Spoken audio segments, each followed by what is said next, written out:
UNESCO also refused to participate in the function organized in Hanoi by the Vietnamese government.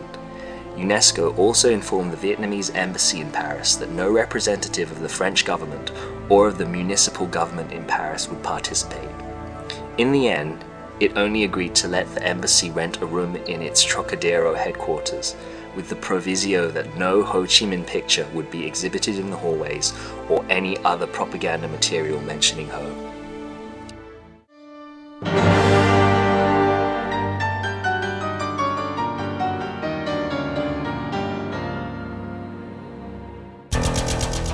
The hagiographies written in Hanoi about Ho Chi Minh are so filled with fictions that one cannot possibly go into all of them.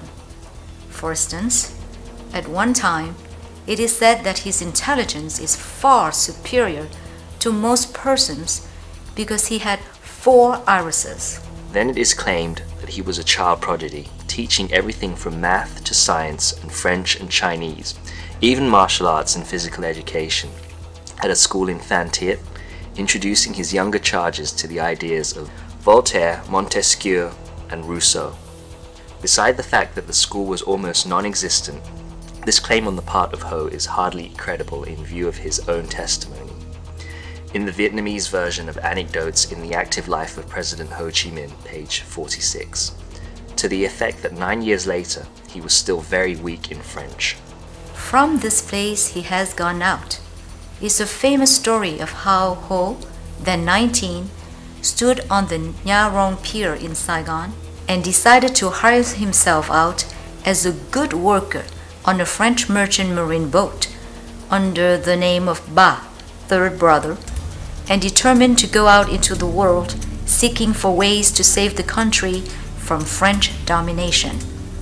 He was hired as a kitchen helper on June 2nd, 1911.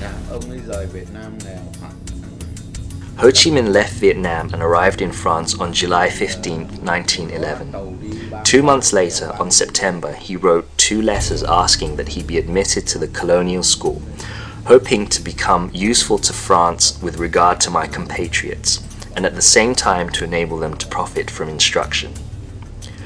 From that evidence, it is clear that he did not yet have any idea of revolution or the idea of getting rid of the French. After that, there were a couple of letters that he wrote to his brother, Nguyen Sinh Him, asking for money, and to the French resident in Hue, asking that he had had his father looked up so that he could give him some money and reinstate him as a Mandarin. But the French did not respond. Well, Ho Chi Minh in 1911 did something very special and very clear. He wrote 2 letters. We have 2 letters of Ho Chi Minh written on September 15th, 1911, from Marseille, one to the Minister of Colonies, the second one to the President of the Republic. And they're signed Nguyen Tuc Tan in both places, which is his real name. Said he was born in Vinh in 1892, the son of Nguyen Sinh Huy, which is the record. And in these 2 letters, he asked to enter the colonial school of the French. He wants to become a servant, a participant in French colonialism in Vietnam.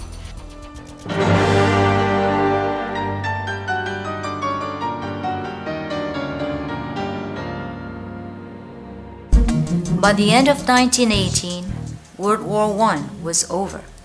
A new world seems to open up with President Wilson proclaiming his 14 points, one of which called for the self-determination of people. Even in Vietnam, French Governor General Albert Sarraut also promised that the Vietnamese people would soon see a perceptible expansion of their political rights. Encouraged and strengthened by such trends, a group of Vietnamese patriots known as the Five Dragons, Ngũ Long, decided to submit to the Versailles Peace Treaty Conference an 8-point petition entitled Revendication du peuple anemic, Demands of the Vietnamese People. A fairly moderate document, the demands only asked for political autonomy for the Vietnamese, coupled with the traditional democratic freedoms such as the freedoms of association, religion, press and movement, amnesty for political prisoners, equal rights for the Vietnamese with the French in Vietnam, and the abolition of forced labor, and the hated taxes on salts, opium, and alcohol.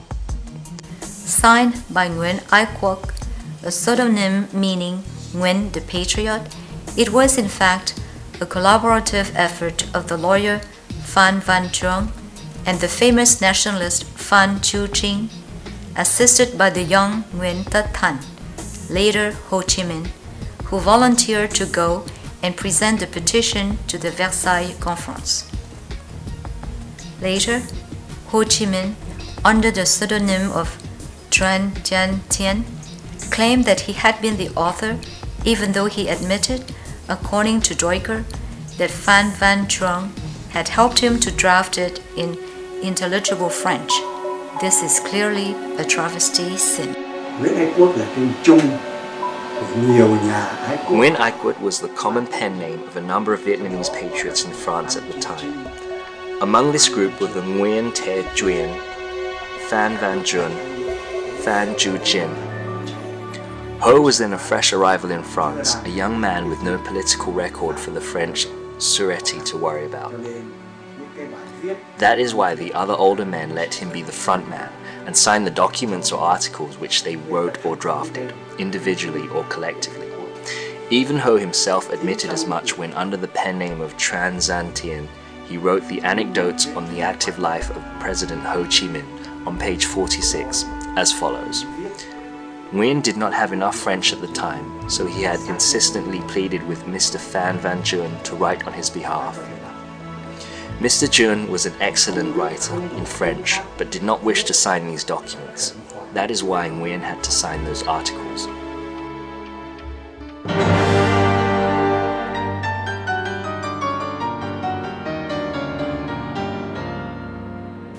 One of Ho Chi Minh's main claims to being a poet, and a poet in Chinese to boot, is based on a collection of poetry which was totally unknown before 1960, when, for the first time, it was revealed to be a work written nearly 20 years earlier by Ho himself, while he was being incarcerated in a series of Kuomingtang jails in southern China. The circumstances surrounding this discovery have never been explained satisfactorily. For instance, the manuscript of the prison diary, which was attributed to Ho, shows on the cover the following dates: 29 of August 1932 through 10 of September 1933. Ho Chi Minh, however, did not get arrested by Chiang Kai-shek's troops until 10 years later in 1942, and was later released over a year later in September 1943. The first author to bring out this discrepancy is no other than Professor Dang Tai Mai, the father-in-law of General Vo Nguyen Giap. Other persons who have had a chance to study the collection also have reservations about Ho's authorship of the work. Professor Le Hu Muk, a scholar of classical literature and an expert in Chinese, some years ago wrote a book, Ho Chi Minh is not the author of the prison diary. Because of his tight and well-argued reasoning, the book really caused a stir in Hanoi, and a spate of the very best scholars were ordered to refute Professor Muk's arguments. Other authors have studied the question as well, and most are in agreement with Professor Muk. The Soviet